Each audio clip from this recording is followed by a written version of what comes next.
Good morning, everybody. I'm Ed Parcaut here with Mike Kelly. How you doing, Mike? Doing great. Did you have a good weekend? I actually did. I actually didn't have my phone on at all. Finally took one of those weekends that the those loan officers that you never can get a hold of on the weekend do. As you can see, I still haven't even holding an shaved. open house. I haven't even shaved yet. Yeah, I shaved today, but I didn't shave over the weekend.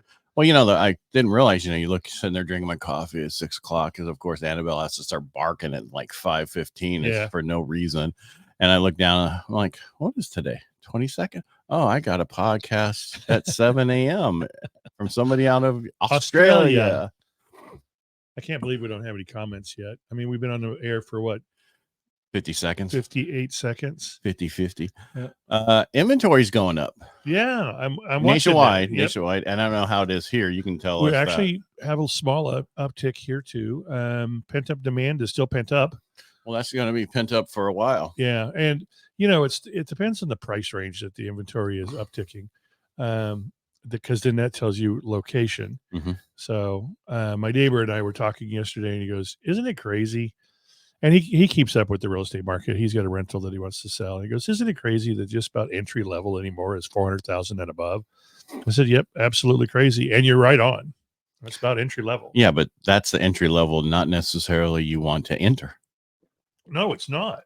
Depending on where it's at. But it's still entry level. Right. It's like, oh my God, I got to live over here. The question is, what's the median price in airport district is what we should look at. Well, Gallo's got that locked up. So the housing, I mean. Yeah. Well, it's still there.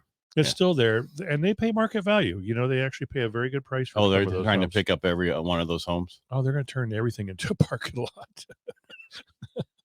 And I think more power to them, or storage area, for wine, for those things. There's nothing like a huge concrete vat to store your wine in outside. Yep. They're pretty. They age really well in that. The taste of that concrete is just amazing. I'm just messing with you. I know you are. Yeah. Hey, they started it and they are owning it. So let's move on. Yeah. And you know what? If you drive through the neighborhood and you see their stuff as opposed to the homes that are there, they're actually improving the neighborhood. All right. Well, I said inventory is up. I didn't say how much. 16,582 from the end of last week versus the week before. But we're still in the 500s, correct? 543,044. So that's not 45, not 43, but 44. That's a good 460,000 less than what we had when it was a fairly normal market. In 2000, whatever is normal, Abby normal. 2015, we had 1,060,669 same week. Yep. However, last year at this time, the same week, we only had 414,701. So we are almost 130. We'll just say 125,000 more. Yeah. Without getting my calculator. Yeah. Read a couple articles this week. Can I finish one more thing? No. Peak inventory for 2023, the max we had per week was 569,898. Ooh. Okay. Shocking. Yeah. Yeah. Because every time, 2023 is a great year. 2022 is even better. Nope. Go ahead. What were you saying? You're reading an article? Talking about. I thought that was the whole thing, that you're reading an article, which is, I was going to. It's pretty impressive, huh? Whoa. It was a very short one. Home prices crashing, and then you talk about then you look at the areas they're talking about, and they're slumvilles. They're horrible places to live. They're places where people are leaving in droves. You mean like the desert, high desert? No, like San Francisco. Oh yeah, but that's a great place to buy right now. Oh, absolutely. Go Fantastic. Pick it up now, and before you know it, in 2 years from now, you're going to be going, dang. Yeah, when they know I was so smart. When they no longer have that governor, and we no longer have that mayor. When they clean up San Francisco and bring it back to its former glory. Right. They're starting to. I mean, they're changing things over there, making it changes, and they're adding more stuff for cops to be able to do and stop. Yeah. Shocking. That's how it should be. The role reversal of defund the police. Oh, wait. God, we kind of need them. So the question really is, if you watch any of the shows and someone, they're talking about all these slumlords, and what happens is they're trying to cause crime in a building and then try to buy it from the person who owns it at a discount. Right. The question would be, do you think these prosecutors and all these other people over there was like, hey, our prices are too high, let's drive them down by increasing crime? That's a very big possibility. Because I can't afford a place over here, but if I could get crime really up, I could afford a place over here. Yeah. Or I've got a big development I'd like to do, but I'd like to not spend trillions of dollars on the purchase of Think a about lot. that. Yeah. It's just something to think about. There's that kind of play going on all the time. Right. And you can't tell me that it's just fiction for the shows, the movies. Right. So coming up this week, don't forget, we got new home sales, pending home sales coming up this week. We also have recent rate increase has impacted the data line you're reading over there or something? Yeah. Okay. It's not much. I just was grabbing stuff. But there is some huge things happening this week. Friday is the big thing. We have Tuesday's new home sales, like I said, Wednesday's mortgage application, durable good orders. But Thursday is first quarter GDP, initial jobless claims, and pending home sales. Friday is the big one, PCE, personal consumption expenditures. Going to change the market. You could really take us the wrong or positive way, depending on how that came out. Either way, it'll change, huh? Because the problem is this week Tuesday we have a 2-year auction. That's the bond, right? And there's like $69 billion for sale. Ollie auction free. Yeah, Wednesday I have a 5-year auction. There's $70 billion. That's a record high out there. Whoa. Thursday 7-year auction. That's a $44 billion. That's a total of $183 billion in treasuries out there auctioning off this week.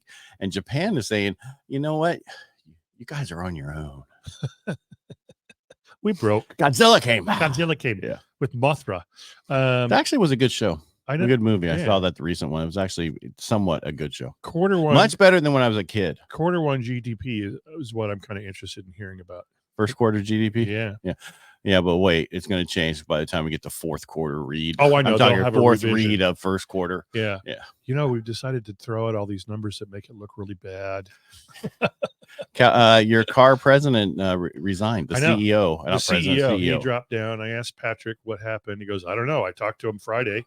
He went on to go do something else, according to the article. Something else. Yes, he decided to go in a different direction. I'm going to be a mathematician.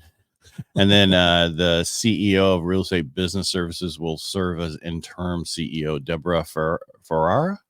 Okay. Yeah. I don't know. I just thought that's your side. I just thought I'd throw something over there for you. It's interesting being away from that group this year, not being on the board of directors. First time in probably 12 years. And I still get quite a bit of news. Chuck Lynn, our buddy Chuck Lynn. He's always on it. He texted me the other morning and said, what the hell happened to John? And I'm like, I hadn't heard. No. So I contacted Patrick because they're like buddies. And he goes, I talked to him yesterday. He didn't say anything about stepping down. Well, you probably don't say anything. You're on your way out. Should you you have a choice of resigning or being fired? Which would you prefer? I'm not saying that's what happened, but no, I don't think that guy was top notch. I'm surprised there's still people there. And then please don't take that wrong. Just with all the lawsuit, and it's like, why? Just like you said, you're glad you're not there to a certain point because you would be dealing with all this stuff. We're already dealing with the questions and hey, how's this going to affect the market? The same way it affects commercial market, probably not at all. Just a different way. Hush, hush. This is what I'm paying. Yeah. What's that song? I don't know. Freddie Mac is deciding to get into the HELOC market. Oh, yeah. Okay. And then Fannie Mae might also. Would that be a good thing? Well, it would help with additional forces of places to put seconds. Yeah. And more competition because there's already enough people out there doing the second HELOCs and everything else. This would just be tied to like Fannie and Freddie, like your conventional loans. Okay. So are they still considering, are they still have a conversation? Is the Fed or who was it talking with VA about changing some of the stuff? Yeah, they had the conversation. The question is going to, they work really fast. No. Well, they do when you're doing a loan, but they don't when they're going to that's not make them. a decision. They have nothing to do with that. Yeah. It has to do with the loan officer and their team and the company they submitted to. That has to do with how fast things are done. Right. Because there's a couple names of a company I could say that's going to take 45 days for do a regular purchase. And for them to change a regulation because the market has changed or the way we do business it will changed. take a while. It will take a while. Yeah, just think about it like in 2005 and 6, FHA, VA, the max loan amount was like 180 to 200, and our numbers are 250 to 270 back then. Right. And you couldn't go VA because it didn't do it enough. Well, they finally changed that, but that was in what are we in 2024? Yeah. That was probably in 2020, Right. January, to the Blue Water Act that changed everything. Well, that seems like it took a little while. It took years. Yeah, because they would do it by county, and it's like you're okay. So this street's cut in the middle. Right. Across the street, you're 700,000. This side of the street, you're only conforming 450. lonely. Yeah. Yeah. Well, can I move my home across the street? Can I I have a negative APN number, please? Now, what I want them to do though is to tell the appraisers they have 5 days, get these Shorten the time frame, or just say, okay, yes, you have 10 days, but please get them in as fast as possible. It's almost like some of these want to make sure that if we keep it too longer, they won't expect us to get it done faster. It's like, just get it done. If you're done, if you go out there and see the property, you can type it up because you're not doing that much volume. Not that one dude who did it over the weekend for you. I know, but that's just the problem is that just showed how easy it was. Yeah. But he probably goes, I want $700. Well, yeah. And the other guy's like, because they get paid when they turn it in, right? They get paid. Well, they have up to 10 days to get their check. Yeah. But I mean, the sooner they turn it in, the quicker they're going to get paid. Yeah, exactly. And if you got a boat payment due and you get a gift of a $700 appraisal, let's do it. Well, I've been looking at some of these people's car payments going, what the hell are you driving? Gold. It's like, geez, how we're back. There's some expensive car payments out there for people. They're home payments. Mm-hmm. What used to be home payments. Not today's home It's all relative, I guess. You make a little bit more money, or now you're not. That's pretty much all I have where we are right now. Oh, there was a statement stating that do housing starts show that we're going into a recession because the most recent survey of builder confidence has stalled. Okay. So the question is, are we going into recession? That's the question out there, and we should put it to our people to see what they think. And hey, put it all in the comment there what you think. Do you think that the housing is showing that we're going into recession, or would someone say we are in a recession and we just don't know it? Right. So put it in the comments, please. Yeah, and you don't have to do it right this second, but just do it so we know what you're actually somebody there. Yeah. So you know what? Do it now.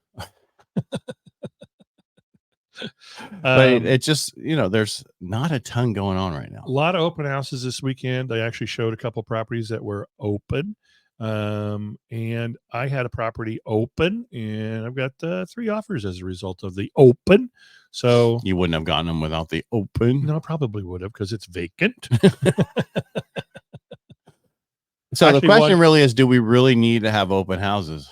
I think we do. Is that for the benefit of selling, or is that just to make the seller feel like you're doing something? Yes, and yes. And traditionally, an open house creates activity for the agent holding it open, hopefully picking up a buyer or two that are just going out for the first time, haven't been pre-approved, haven't really talked to anybody, and now you've got a contact that you can work with.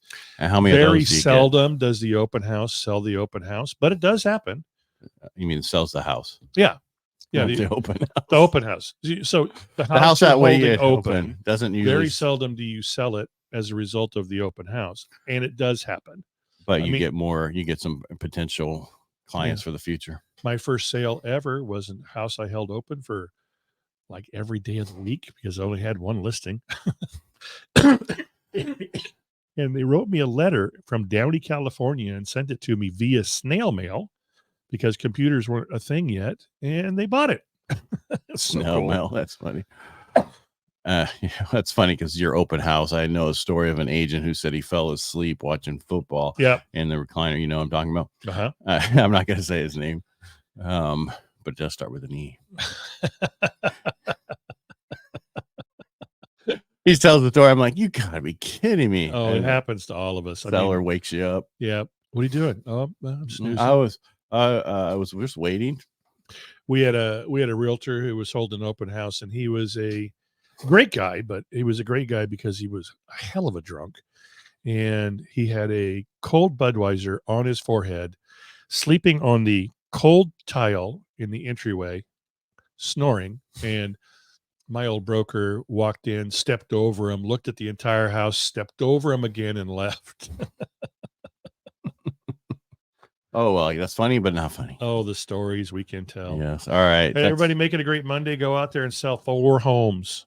Just because there's only 2 on the market, but sell them twice. Yeah. Just don't tell anybody. Put one in backup. Yeah. Whoever gets it recorded first wins. Yes.